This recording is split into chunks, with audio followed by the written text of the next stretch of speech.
everybody set up here. We are on board with Big Island Boy to get started. I know we're a little behind the grid, but we still got 10 minutes left. A lot of time to check things out.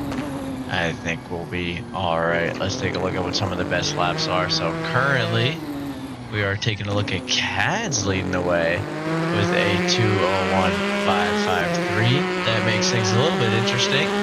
Here in the races, we got Project Purple and Phantasm battling it out for the fastest laps according to some of the practice server tracks. But here we are for another phenomenal week, this time in Sebring with the GTs, the 4 GTs nonetheless, the updated Le Mans version, as I get shoulder booped by my loving puppy.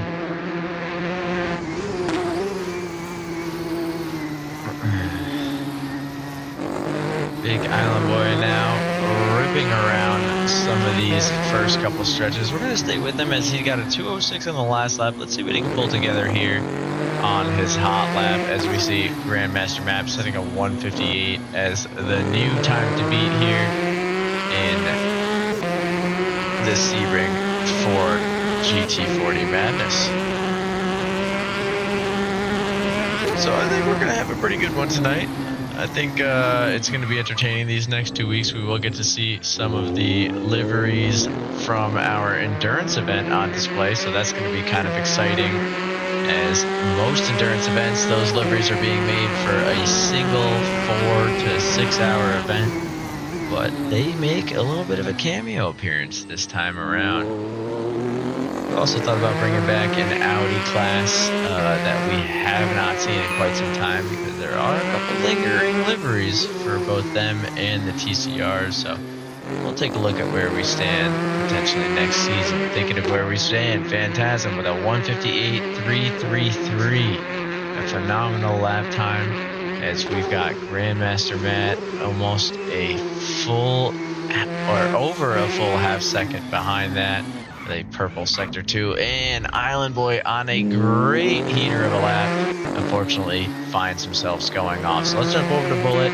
At this time, Bullet is still on a couple of clean laps on their own in the number 68 red, white, and blue livery.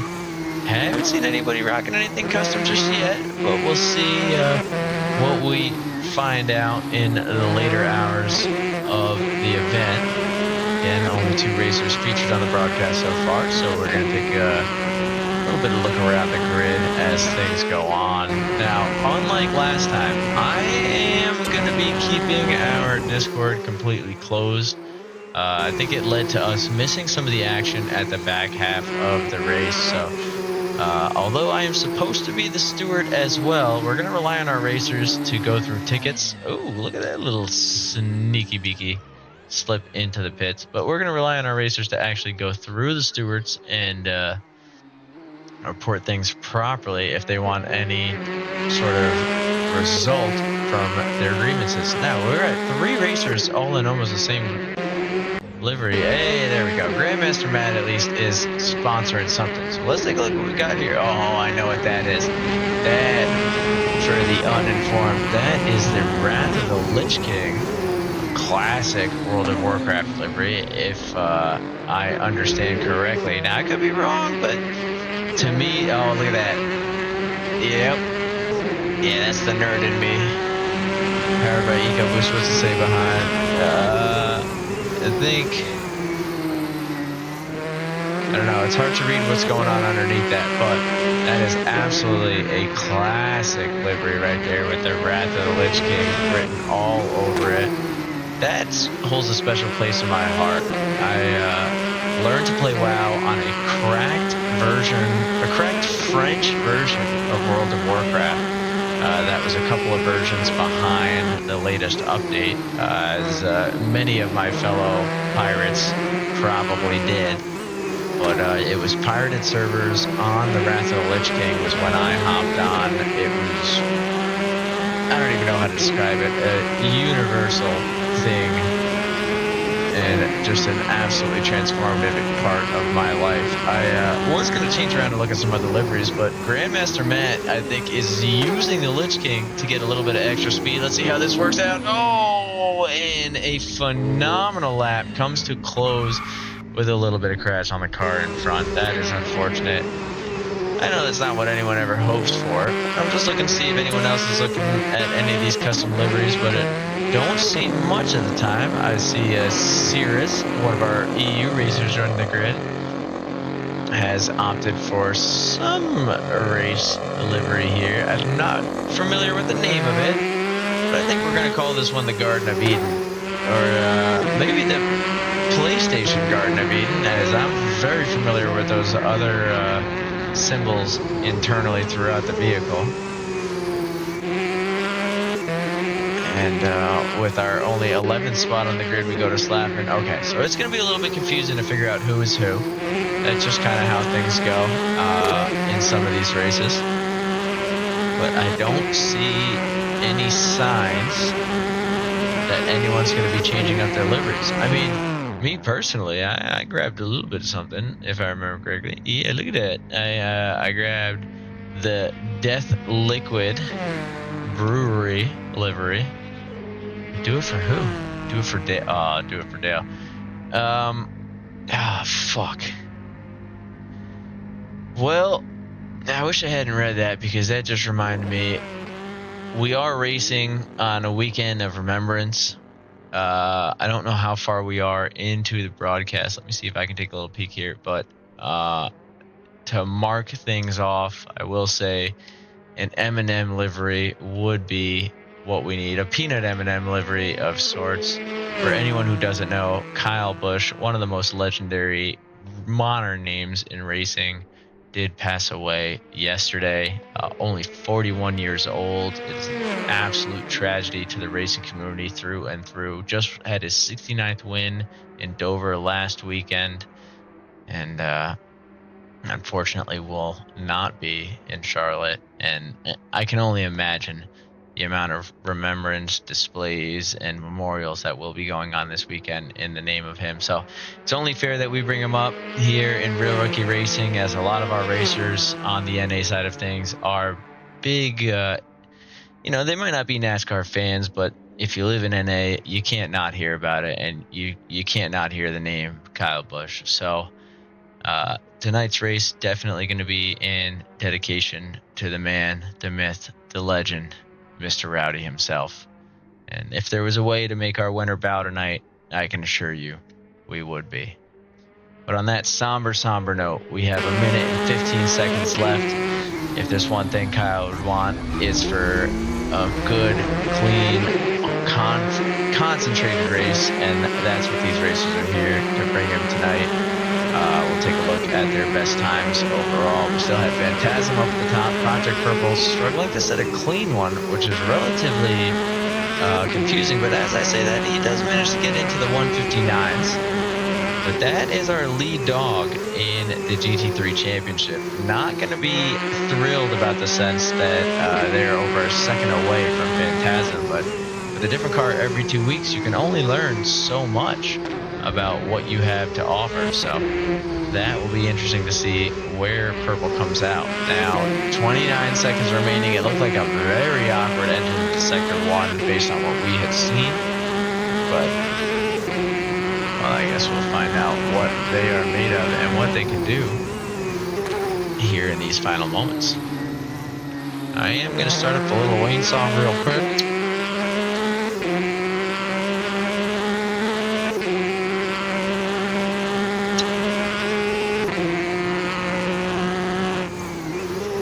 As we head in through the overtime laps here in Sebring.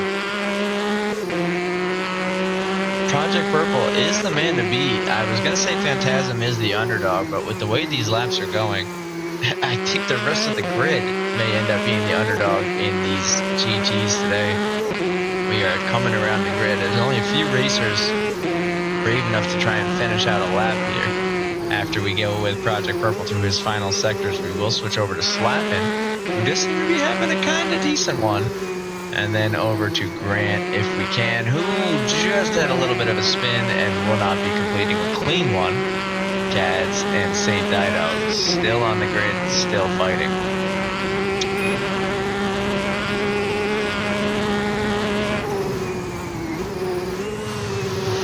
So things are not over yet. I do see that we actually have 12 racers on the grid. Not all of them have gone out and about to try and get a lap in. I do seem to be missing GT3 Davlord as far as their overall pits go, but that could just be my live timings a little bit off. Yeah, there it is. Davlord has left the grid. Phantasm has left the grid. Slappin still on a hot lap, and we'll see what exactly it is to come to offer. If anyone else follows F1, they just got that notification saying that the who can stop Russell's push, or whatever the hell they're saying. I don't think that's going to be, I don't know, man. I'm still a Kimi fan through and through. I'd be shocked if he doesn't come through this weekend.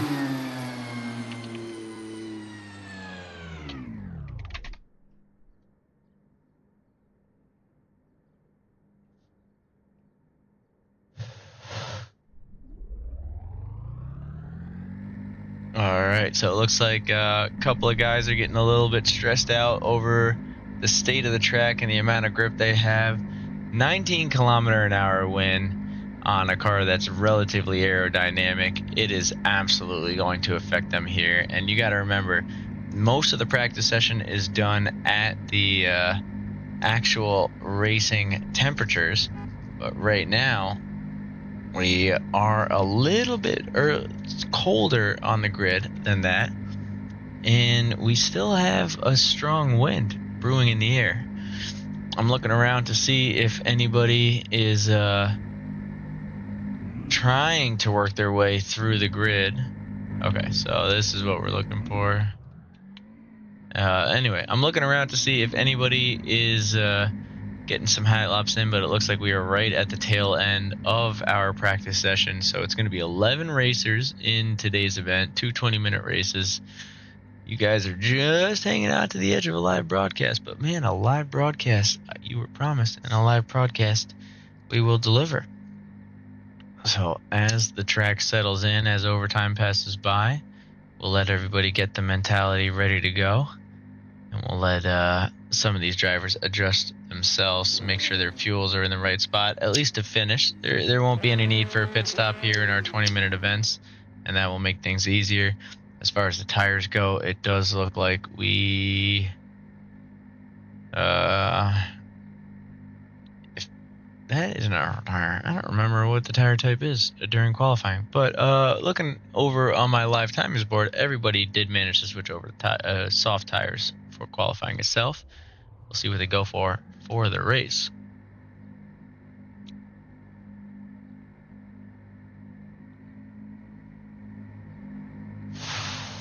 And it looks like that was actually the end of your qualifying session with that little flash of the screen. So we got about a minute or so to go until the race itself kicks off. Now, as far as my expectations for today's event goes, we'll take a look at those best times, but it kind of says it all in the intervals here. So Grandmaster Matt definitely putting up a bit of a fight. I would not count out Project Purple just yet. Project Purple has a way to gain that pace.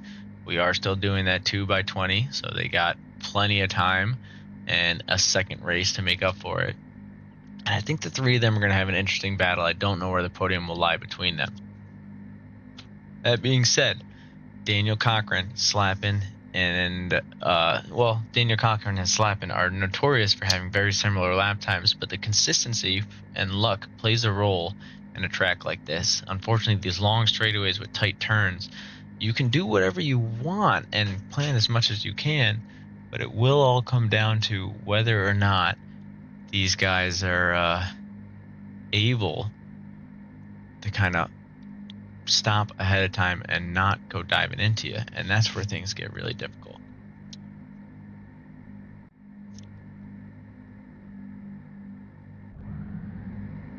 Well, they've got a minute and 30 seconds left on the grid until the race kicks off. It looks like even though Phantasm did lock in ahead of time, for some reason Grandmaster Matt is just a nutsack hair ahead of him. But we have Phantasm, Grandmaster Matt, Daniel Cochran, Slappin, Project Purple, Cads, St. Dido, Bullet, Grant, Big Island Boy and Cirrus locked in and ready for the racing.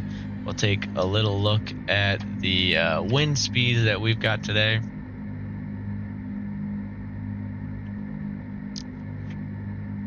I'm not seeing anything to show exactly the speed itself. Maybe it was the F. It's the F. So 18 kilometer an hour eastward wind. So that will be a little bit of a headwind through some of the sections, but a fierce tailwind through others. And this is a very aerodynamic driven car, so it'll be interesting to see where they come out. Now, as things lock up, we've got 20 seconds remaining until the 7th race of the season, or the 7th week of the season. We will see what goes on in just a moment's time.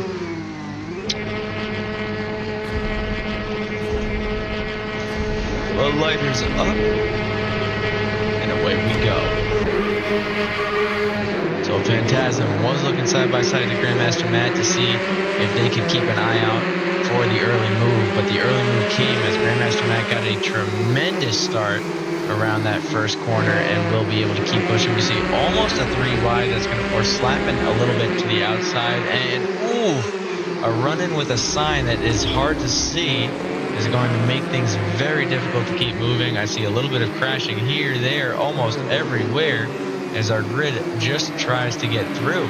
But that is a difficult spot to be in for Daniel Cochran and Project Purple, 2 of the races that we thought were going to do a little bit more here in the early sectors of the race.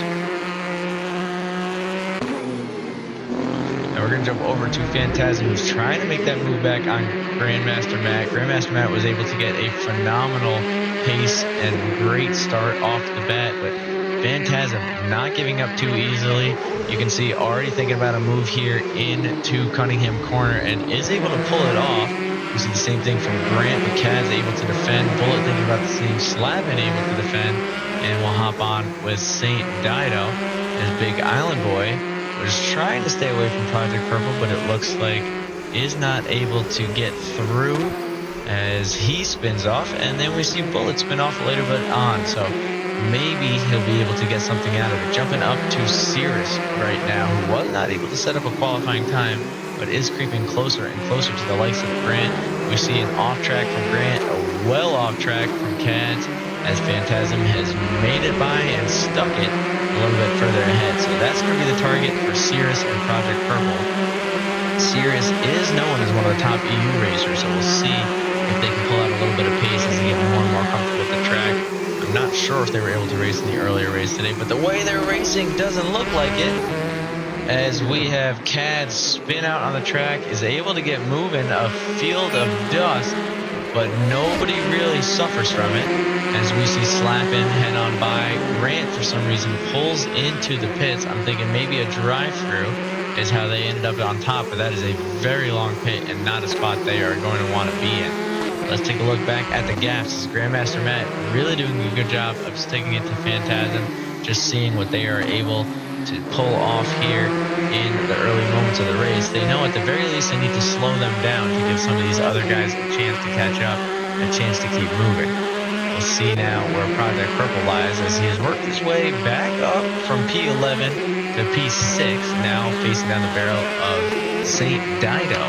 And we'll see how this plays out in just a moment's time, as I'm pretty sure as we head into the section, not this looping corner coming up, but I'm pretty sure the hairpin at the end of this straight is where Project Purple is going to think about a move, and we'll see in just a minute here.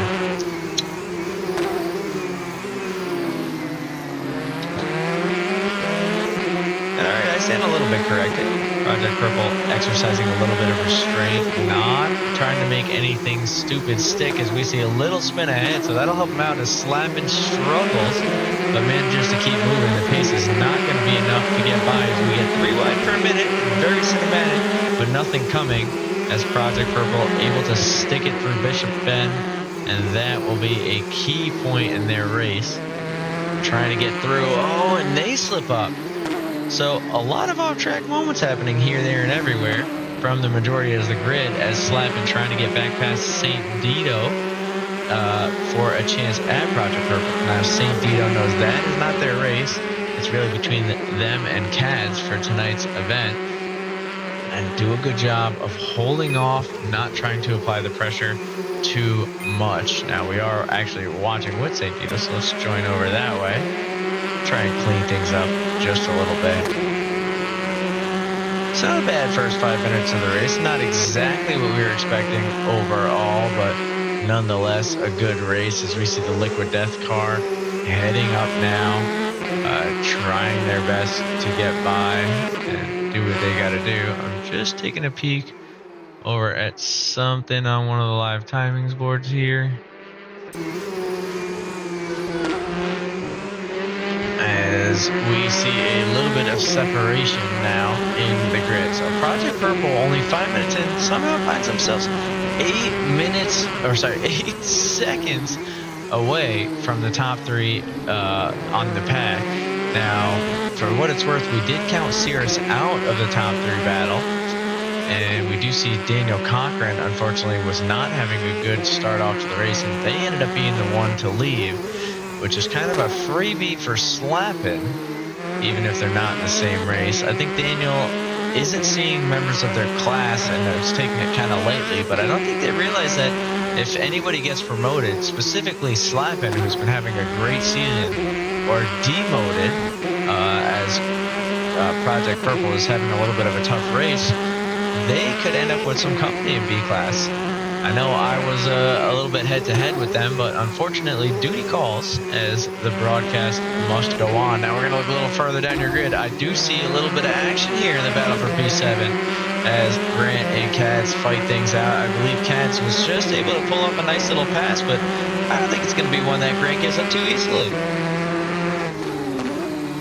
Now, as Grant continues their fight. Now, this corner has been killing everybody. Benjamin Ben is just not the one, as we have a trade in fastest lap. Phantasm puts up a bad lap of a 159.2, and then Grandmaster Matt puts up a fastest lap of 158.8, and Cirrus pulls out a 150.02 from the scoreboards as Kaz puts on a little Tokyo Drift into a wall. That's going to be a very tough spot to come back from, as we see Island Boy is going to creep closer, closer, and closer, but not quite close enough as we see someone go into the pit. That's going to be Grant. I'm not sure what it is that causes Grant to go into the pit, but I'm sure that's something that Kaz will be eternally grateful for. And I see them... It looks like they're actually like taking a pit, so maybe a mishap with the fuel there, as they might have only had their qualifying fuel set up. They're going to load things up now and maybe get a second battle in. But for the time being, Cirrus chasing after Grandmaster Matt, chasing after Phantasm. We are going to get rid of those names, try and get you a clearer view of the action. I know we're not quite wheel to wheel yet, but if we had to guess, this is when it's going to come. All of the racers now on the soft tire, so clearly good enough for a 20-minute stint. And we see very slight differences between the hot laps of these top three races. Grandmaster Matt is a little bit off that pace there with that 158.8, but is somehow holding on and providing a little bit of a fight between. We see now they are in a much better position. If they can get within that 5/10, they do actually have a chance at catching a draft. Now, this long straight we just passed is the draft you wanted to have it in, but man, I would take one now if I was them. And again, the trading of fastest laps, this time a 157.6, also going to Cirrus. So I believe that's the first racer to get a 157 since we've begun the broadcast. I'm not entirely positive what went on in the practice sessions. But as we head through turn 4 and 5, Cirrus is creeping in, getting closer within that drafting range. If he can become a menace to Grandmaster Matt here, he has a chance to help Phantasm move away, but if he can make the move before the 10-minute, the 9-minute mark, at this pace, he will at least be able to try and get through to Phantasm. Again, I don't think that's something Grandmaster Matt is looking forward to doing. or letting happen, but that doesn't mean it can't. We've got the Lich King versus the Garden of PlayStationes trying to catch up to this racer. But look a little bit further in the grid. I think Grant is, if they had some suspension or something damage, they probably would have been out by now. I think they're just going to take it easy, try and think about their next lap. We'll put Big Island Boy in the corner here as Big Island Boy slowly working their way up to Bullet. Now we're going to call that one the Battle of the Latencies, as both racers have had a little bit of ping issues here in our NA grids. It happens, and it's just some networks are harder to connect to than others. It's not on them, it's just a software issue.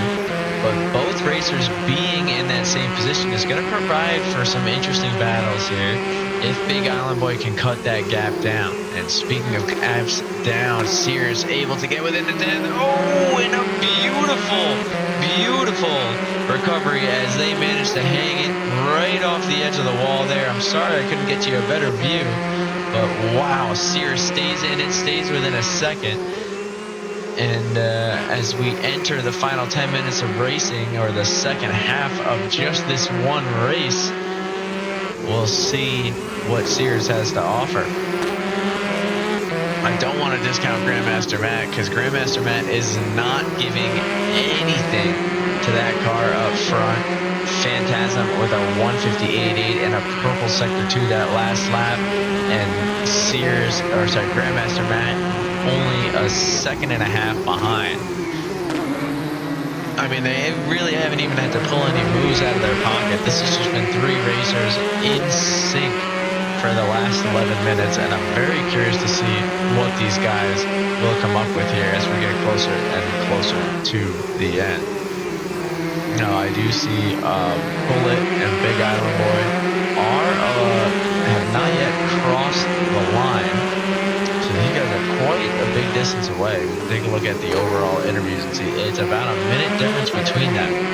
So I think we're going to see some lapping opportunities and lap traffic, which will really liven things up in the probably final quarter of the race. Oh, and this is a dangerous section to let that happen in. Sears finds themselves within that drafting range. A big acceleration out of the Le Mans curve will help them out, and they do get back within that half second. So this is the chance that they are looking for. We'll see if they're able to find a way around cleanly this time without taking it so close to the wall. They do take a little bit of a later braking point, not a ton, but that draft not enough to help them, as they will now find themselves trying to gain it back again into yet another lap. So this is what Phantasm wants. All right, Sears had a great lap of 57.7, but unfortunately barely making a move closer to Phantasm, and not enough to get up in front of Grandmaster Matt. So although he's got the fastest laps of the evening, he's not really able to do anything with them.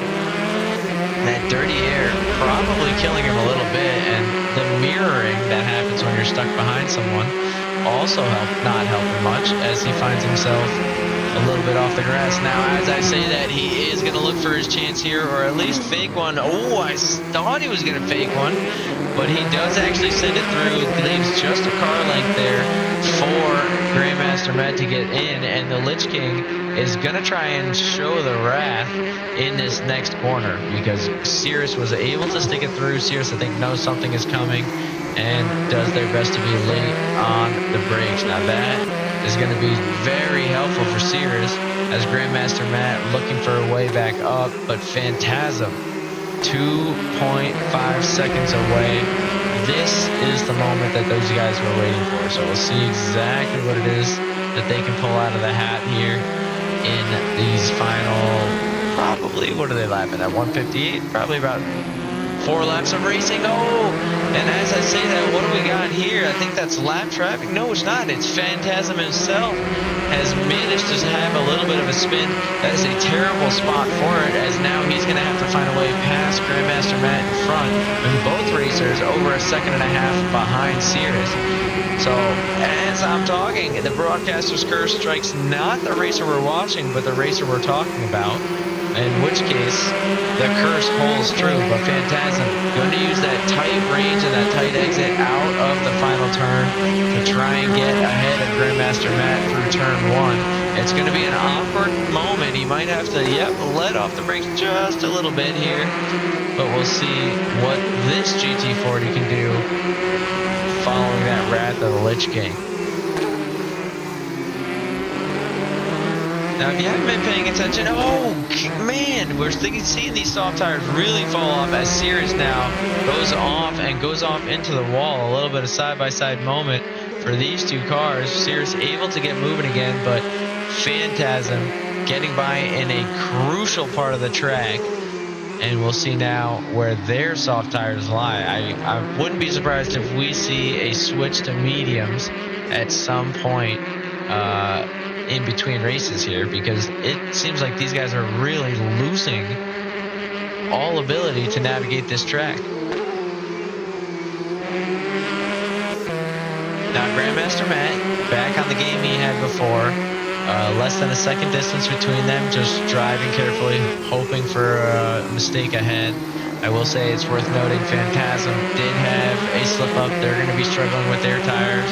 And Cirrus had a little bit of slip-up. They're going to be struggling with their tires. So it'll come down to who can be more consistent. Notice I did not say Grandmaster Matt, who will probably have a little bit of extra life in those tires because of that consistency that they've been able to pull along so far.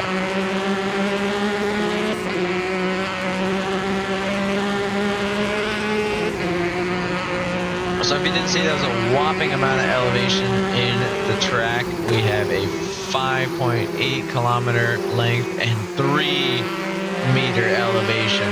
That's right, they go up a full 3 meters. So find your tallest friend and don't exactly double it. That's how much elevation change there is on this track.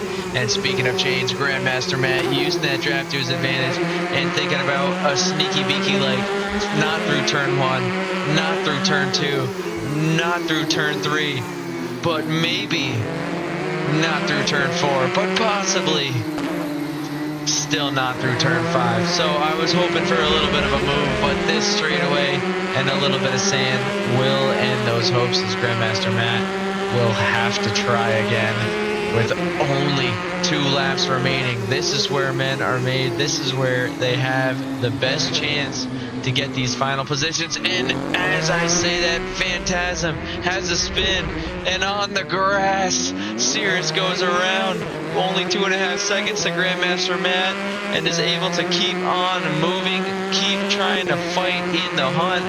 Phantasm still looking pretty decent for the podium spot, but with those tires as scorching as they are and only 2 laps remaining, they might want to think about just taking the P3 so they don't spin out again and lose those final 5-second gap to Project Purple behind, who is a battle or fierce opponent to end up having a battle with. We do see Big Island Boy has ended up in the pits, so we will turn this into a Project Purple cam. Or sorry, a Phantasm cam with only 4-second gap to these guys. Big Island Boy forgot to change the fuel is the official word from the pit crew. Now they did not come in last, they are still in P9, so it's not going to hurt them entirely in their overall ratings and rankings, but as these guys race around, they are going to do enough pace to carry 1 more lap on top of that. Now you got to wonder if they had enough fuel, you got to wonder if they have enough pace. But if you're Cirrus, you gotta wonder, ooh, I spoke too soon maybe? No, that was a 2-minute lap with 1:58 remaining. I think it's gonna be close. Grandmaster Matt cannot let up because I'm pretty sure Cirrus will force an extra lap if they do. So it's gonna be a tight race between the two of them, and we will see who comes out on top. Cirrus, worth noting, did cut off over 2.5 seconds in that last lap. Now only 1.5 seconds away with a potential 2 laps left to go. This Garden of Playstaciones is trying their best to catch up to the Lich King. The Lich King's wrath has been in full effect tonight. Any car that gets close has spun out, Phantasm and Cirrus included. I don't know who is going to finish strong. but it will have to be one of them. And as Cirrus has yet another strong corner, we are creeping closer and closer to the 1 second mark. If I'm Grandmaster, I'm doing everything in my power to make sure that there is no chance of a draft, not only through this lap, but through the start-finish straight on the end of the final lap. At this point, it is obvious that they're going to do another one to everybody other than myself and a couple of other fellow blind men. But man, through the Genevieve bend, that was not what Cirrus was looking for, but that was exactly what Grandmaster Matt was looking for. Grandmaster, is he going to have the pace to get a little bit further away? I think it's going to be a matching one, so at least they'll stay even, but a second and a half, barring a terrible corner. This corner will go to Grandmaster, and they'll have to make a decision. They know that Cirrus is going to be right on the edge of a clean lap. Do you try and slow down? And the answer is no. We're going to do one more.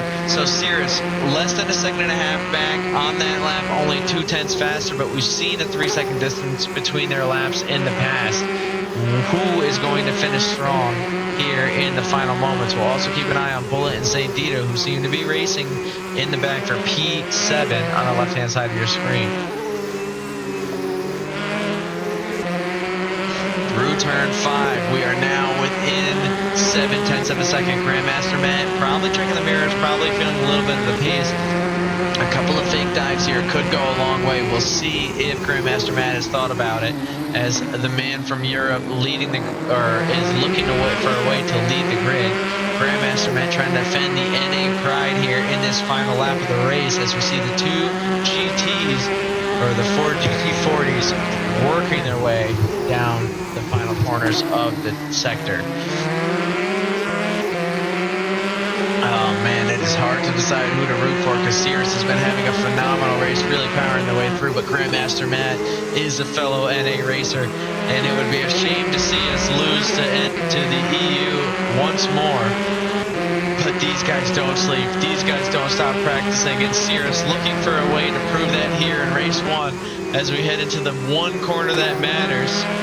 The Genevieve bend, a little bit of extra acceleration, and falling within a half second through this final corner could be the difference, but he doesn't get close enough, and they are going to have a very, very similar pace down to the end. It will now fall on a single mistake from Grandmaster Matt. I don't know if that's going to happen, as a late dive into Sunset Bend from Cirrus, a tight corner, and the hopes of a single powered through will not be enough, and that will go to Grandmaster Matt. A phenomenal race between the two of them as we watch them finish strong.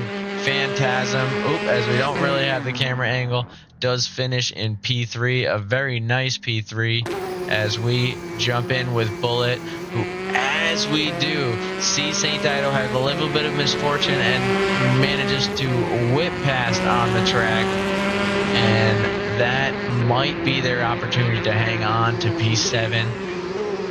Wow, that was a great race between P1 and P2. Grandmaster Matt doing a phenomenal job of keeping the race clean, keeping the pace clean, and just heading on through.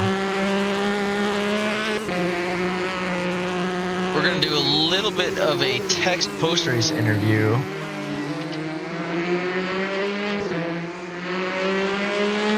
As we ask these two if the tires was what was doing them in. Phantasm already answered before I could text, saying that it was skill issue that caused their issues. I'm trying to see if they have any feedback on whether the medium... Oh, tires are fine. Okay, so it was just an issue here and an issue there. That is the problem with these flat tracks with a decent amount of turns. You don't really get a solid way through, and you don't get a good chance to keep things on the track when there's no elevation in your favor. Now, I will say there is one track that doesn't have that issue. It's the Nordschleife, and tomorrow we have two teams taking on the 24 sim racing 24 real hours of sim racing around the Nürburgring. We'll get you a little bit of information here in just a second. It is going to be an RSX event, so Real Sim Experience, but experience with an X, because that's how you spell it. And we have a TCR team of, is that Jesus? I believe it's Jesus, Potato, Uncooked Potato. You guys got to stop doing this to me. Jamper, Asan, and Josh Fulton. And then in the GT4 category, we have Cagerman, Daniel, Koshu, Hurricane, Fan Club Representative, I'm tired of it, and Benjamin Banana. So 2 5-man teams for a 20-hour race. That's going to be something that's pretty entertaining to watch. I'm trying to figure out where this one car is because I can't see anymore. There you go. You can watch some donuts.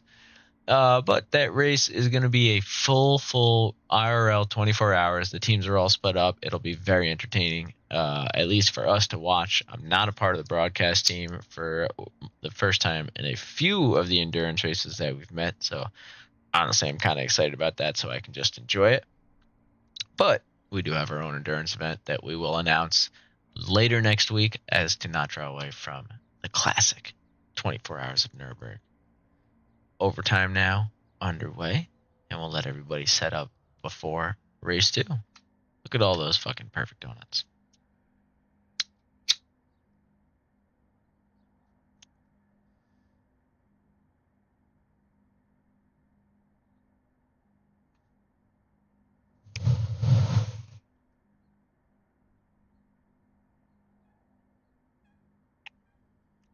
Josh, if you're still watching, I would 100% down to be playing some truck sim after this. I don't know if you're still awake though. I know you're on your work crack. Oh, you fucking disassembled your rig to put weight machine in, didn't you? You healthy fucker. All right, never mind, Josh. I still love you though.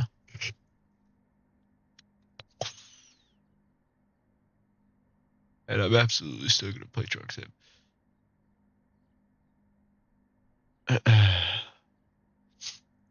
All right, so as we end the first race here, it's important to note that we are going to be doing a reverse grid in race 2. So everything you just saw, imagine it in reverse. No, I'm kidding. We haven't found a way to do reverse grid, reverse track. I do promise you, if we ever do find a way to do that for race 2, we will. That would be probably an all-time Real Rookie Racing idea. And if any of you know how to code that, please reach out to Potato. I'm sure between the two of you, we can make something phenomenal happen. But 1 minute and 30 seconds until the actual race itself begins. This is the only time we will throw back up the names as we get closer and closer to the grid, as we see St. Dido, Bullet, Cads, Slappin', Project Perfect, Phantasm, Cirrus, Grandmaster Matt, and then Big Island Boy and Grant, as they were unable to complete a sufficient number of laps to be considered finished with the first race, and they were not able to start up at the front of the grid. So St. Dido and Bullet in a pretty decent spot, especially St. Dido, who needs to stay in front of Cads. Those two are only 1 point away in the overall standings for rookie class, and I know they're both hoping to end up on top at the end of the season. But not good enough that they get moved up to D class. It's a fine line to walk, gentlemen.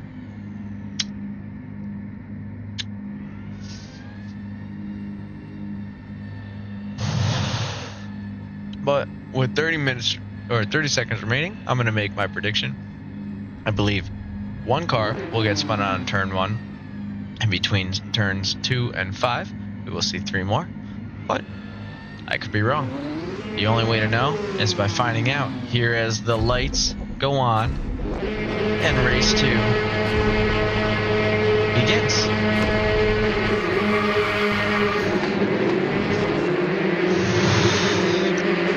A huge start from Cads and a huge start from a couple of other racers as we see 4 wide behind them. As I said, 1 racer goes a little bit wide and 2 racers go a little bit wide. It's going to be St. Dido and Bullet unable to get fully back on and back into the chase. But we see a ton of guys getting closer and closer together into turn 4. This time Slapping gets ahead of Cirrus and Grandmaster Matt. Gonna hold up the pace a little bit as Phantasm trying to find a way through Cads to get things moving. Right now Cads is 8 positions ahead of St. Dido, but needs to get a little bit further as Phantasm knows they have the pace to get by Cads, but isn't sure where the best split for the move is going to be. We see a lot of clean racing going on in the back, not a ton of movement, so we're going to stay through the Fangio chicane with these two up front and see where that dive comes in, and it comes through Cunningham corner, but it's going to be a mistake. Phantasm not going to be happy with where they pull that move as Cads and Grant go by, and I think Project Purple going to be able to take advantage of it. They are, as we see a little bit of an off-track moment for a few racers, and that is a bad spot to be in, and that's Slappin', who ends up having to hit the brakes hard, and Bullet, who ends up also hitting the brakes even harder. So Bullet and Slappin' out in the first lap, not out for the count, but just out of the pack. It's going to be a hard place to join back from.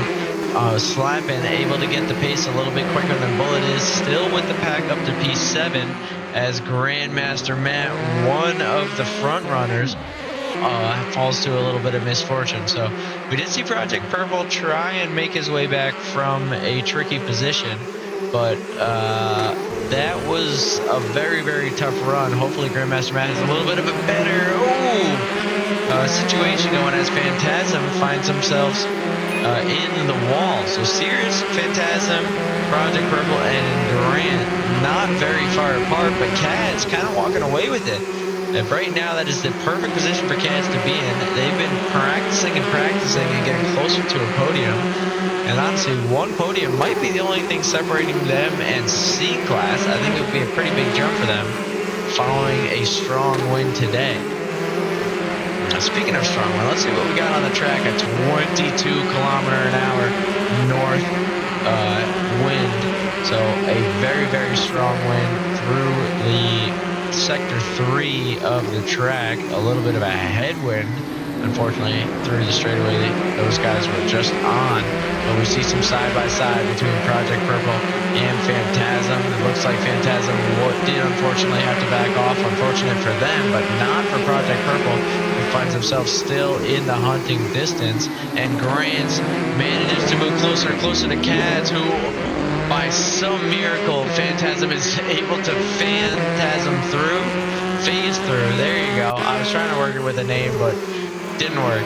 Anyways, Cads now dropping down behind St. Dido, and I know St. Dido going to be extra thrilled about that. Cads we see back on the move, but possibly a little bit too late.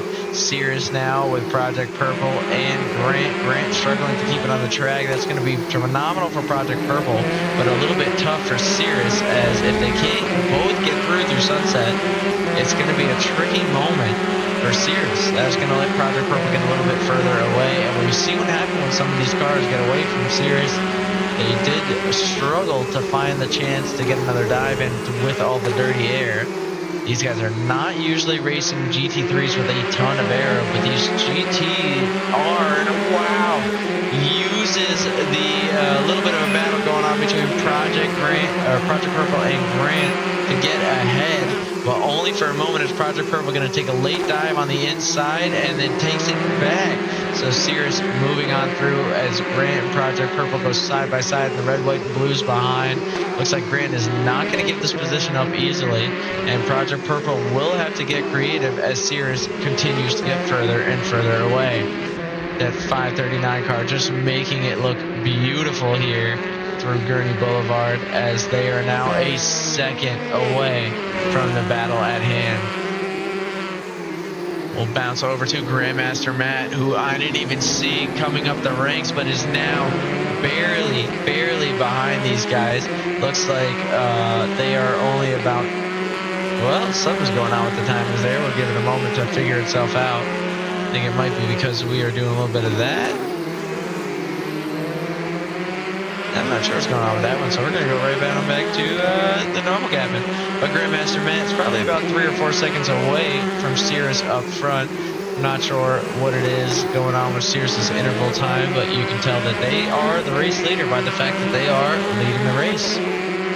We see Phantasm just behind Project Purple and Grandmaster Matt as well as we get closer and closer to the second half of the race. A lot of racers have been struggling with that corner, and I think that's going to be the big make or break for a ton of them as far as the overall points for this evening goes. It's who's going to make that corner the most consistently throughout the night. I do see Josh Fulton in the hangout going live. I'm assuming that's American Truck Simulator or him working out. Either way, I'll be excited to watch after this race is finished. 13 minutes and 50 seconds left as Sears puts up a 158.047. We saw them with about a 157.5, something along those lines, in the first race, so that pace will help them out as Phantasm is going to get helped out by a little bit of a wide off by Project Purple. Again, we got a red, white, and blue into turn 3 as Phantasm pulls ahead, possibly for a moment though, as it looks like Project Purple going to have some solid acceleration and a chance to catch up in Gurney, but not able to capitalize on it as it not only gets them caught by Phantasm, but puts Grandmaster Matt into the opportunity for a drafting range on this next long straightaway with a nice braking through the hairpin. And it's just not nice enough. They're able to get back within about almost a half second, but you need to be within that for this draft to take effect through the Fangio chicane. So a late braking point here into Cunningham Corner will be the hope that they cling on, as there's only one more long straightaway to make something happen in this lap. They are only about 3 laps in. We got 12 minutes and 30 seconds remaining, barring overtime. So a lot of opportunity for everybody in the top 5 to make something happen. They're all doing a phenomenal job at making things interesting and keeping the pace, including Grant, who came seemingly out of nowhere this race. I'm not sure who it was or where they ended up race 1, as we didn't really catch it, but Grant is certainly showing that we should have been paying attention at the beginning moments of this race. I'm going to open up a little bit of a Phantasm view in the top left of your screen. Actually, I'm going to open up a little bit of a Caz view as I see them slowly moving up on St. Tito in a little bit of a head-to-head, and it looks like they're going to try and get by each other a little bit further back, so we will join that action as we see Caz dive right into the rear end of the 67 car, going for a dive in the 67 car, as I guess we basically have a teammate battle, and that's going to be forcing Dido a little bit wide, and just wide enough for Caz to make a move, but it's going to be awkward acceleration. Can Dido get a little bit closer and get into position for a move into turns 2, 3, and 4? We'll see. It all comes down to the way they carry themselves through this corner, but they're going to get a little too hot on the brakes and go wide. We have learned that you don't want to see those rear brakes get red hot. That's where things really start to hit the fan. But Phantasm now close in the drafting range of Grant, trying to make a move to get a little hunt going in the back half of the track, back half of the race on Cirrus, as they are over a second off of Cirrus's pace, but a half second up on their own lap. So could prove a little bit better, but I don't think it's going to be enough. I will say a half second up on your own pace while battling and trying to get by another Ford GT Le Mans is going to be tough.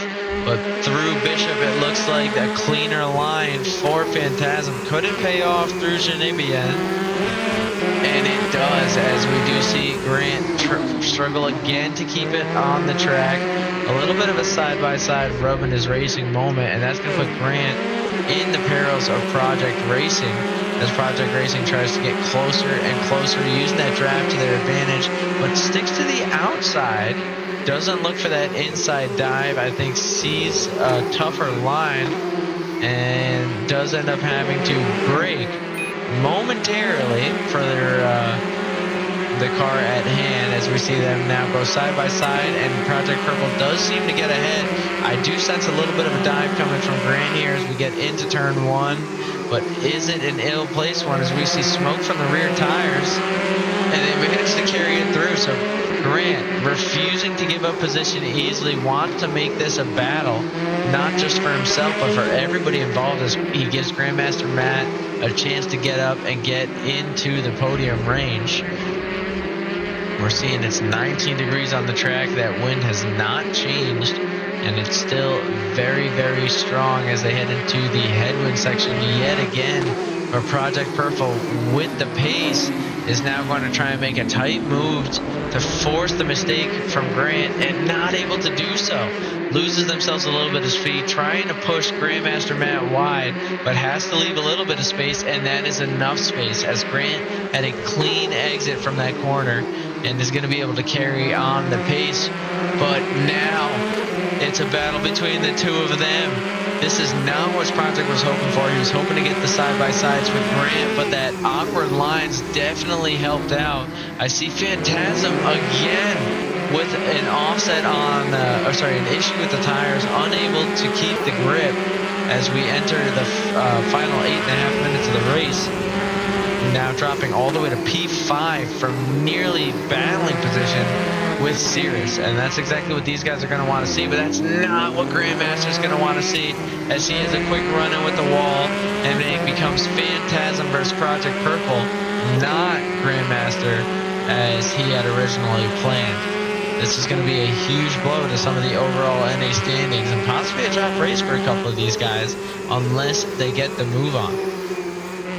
So St. Dido did end up losing that position to Kaz. I was unfortunately a little bit caught up with the race we had in front of us, but we will see. I don't think that's going to be the end of their battle, as there's still plenty of time left.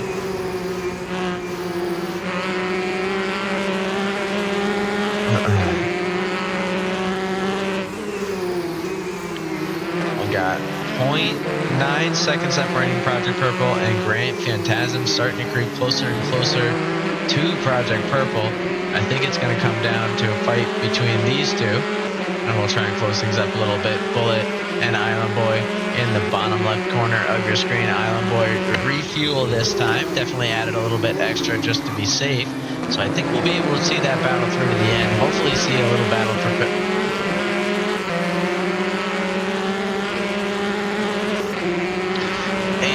see Phantasm now within the drafting range of Project Purple, as Broadcaster Skirk totally did not strike Big Island Boy.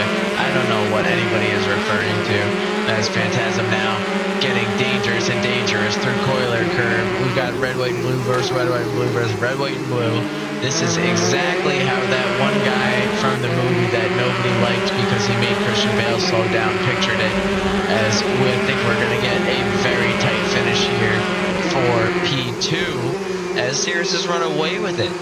Cirrus is 11 seconds away and has none of these guys even in their rearview mirror at this point. I don't know if you can see, but it is about a single 3 pixels on my screen that just went around the corner. Phantasm closing in on Project Purple. This is going to be a big opportunity for a drafting range now that they're within those 0.2 seconds, but it looks like Project Purple with a better exit into the straightaway is able to keep Phantasm at bay. All this fighting is only going to make Grant happier and happier, as Grant just being consistent in those 159s, not focusing on the guys behind them, just trying to keep that systematic pace. And as this battle rages on, this is looking better and better. I mean, with only about 3 laps worth of time remaining, even for the guy up front, it's going to be very difficult for any of these guys to make something incredible happen. They had a few too many laps behind the grid, and I don't think they're going to be able to get through, but trying to get through is Phantasm. Unfortunately for him, Project Purple going to use Grant for the pick, and there goes the roll as Phantasm finds himself back behind, trying to get ahead once more. So we got the 68 car versus the 69 car. Oh, please be the 67 car. Nope, versus the 68 car. Cannot ever get these boys in order through Carningham Corner, and Phantasm gonna try and at least help me out, get in front of that 69 so that it's 68 and 68 together in a battle of the teammates. But it looks to be a 69 sandwich at the moment as this, or sorry, 68 sandwich on the 69 as Phantasm and Grant not able to get through. I guess Grant got through, but Project Purple is staying behind. So this is the moment where you really need to be having your best advantage. You can see Project Purple walking away a little bit, even with the drafting range, is not going to help Phantasm because Project's got one of their own. So that clean, dirty air does really affect these GT40s. You can see right at that stretch, this stretch right here, that headwind comes into play for just a moment. And now it's a bit of a crosswind onto the track. So you really have to lean into it, into this next corner, or else it'll blow you to the side. And speaking of blow to the side, there goes Project Purple trying to make a move on Grant, sees what's coming, and ooh! Very, very close between all three cars. Phantasm with some excellent reflexes on the brake, manages to stay a little bit ahead. We see live contact on the live timing screen between Project Purple and Grant. I didn't quite catch it here on the broadcast, but I'm assuming it was just a little bit of a love tap as all three racers managed to keep going. We don't see Phantasm shaking off or getting shaken off just yet, but wow, that's a deep lunge by Project, and that's going to cause both racers to take a huge slowdown. Phantasm does have the chance to make the most of this opportunity. Can he get by Grant as well, as this is the battle for P2? All three of these racers have been fighting hard and all have an equal chance at earning it. Phantasm trying to stick behind whoever's going to go through, but not sure which one will come out on top. I think it's going to be Grant that he tries to stick his line with for the moment, and that will push Project Purple to the awkward line as Grant goes back into P2 after a phenomenally consistent race and probably only 2 laps remaining. Phantasm now takes a deep lunge into Gendian Bend. Right now it's going to be a little awkward, and he'll have to be worried about Project Purple taking almost a dive around the around into Oman Street as these guys go side by side, the 69 and the 68 car. Phantasm still in front for a moment, but Project Purple absolutely going to go for a late lunge. Phantasm trying to go for a later one, but just has to take that slightly awkward line in, but able to keep Project Purple shut out. We do see fastest lap of the race at the moment goes to Cirrus with a 57.043, as these guys don't even know what to make of that with the pace they're on, with a fight into every corner. We see Project Purple now in front of Phantasm again, as Phantasm not trying to make it easy. Both racers trying to get back up ahead, get back to Grant. A little rub in his racing moment there. Project Purple trying to preserve the race, and ends up having to put a wheel in the sand. They had room but didn't want to risk the contact into Gurney Bend, and that will be a huge advantage for Phantasm. But Project getting a nose in. It's very tight. It's a very late lunge, but well, if the contact's only 0.4 kilometers an hour, did you really have contact? According to our live timings calculator, no, you did not. So Phantasm diving in once more, this time to send another message back to Project Purple. We got a whole other lap of this, and I am ready to fight. I think this is going to be the big battle to the end between them. Heading into Tower Turn. Oh no! And Broadcaster's Curse strikes for Phantasm, who I know is going to be beyond disappointed with that result, and is now going to have to get back on the pace, try and catch up, maybe to Grandmaster Matt. We'll see where they end up. Project Purple, though, knows there's going to be another lap left, as Cirrus is absolutely going to cross the line with time to spare, or at least we hope. And they absolutely do. A 56.5. Jesus Christ. So Cirrus not happy with losing out to the win in the first race. Wants to send a message here in race 2. I'm going to get the biggest gap I can with as much time as I can. they were having slow laps as they were working through traffic through no fault of their own, and we see a 56.5 go up on the board for, I believe, the first time in the evening. Right now we got Project Purple falling a little bit behind Grant, a 2-second versus a 2:01. But now Project Purple is not battling anybody. Grant's fastest lap of the race, a 59.1. Project Purple, a 58.4 with traffic and fights. So this could be a very big battle here in the final lap of the race. I don't know that it's safe for Grant just yet. They're going to have to keep things smooth and clean through this entire next 2 sections of the grid.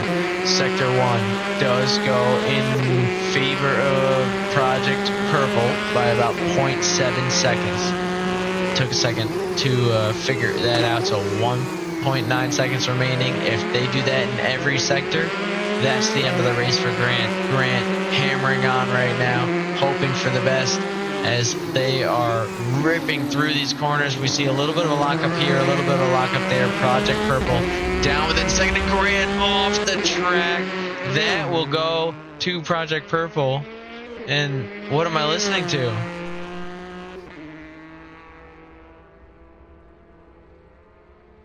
Is that Grant out of fuel? Is that Grant disconnected? I don't know. Grant was doing a phenomenal job. We were into the last laps of the race, and we just see them dropping further and further down the grid.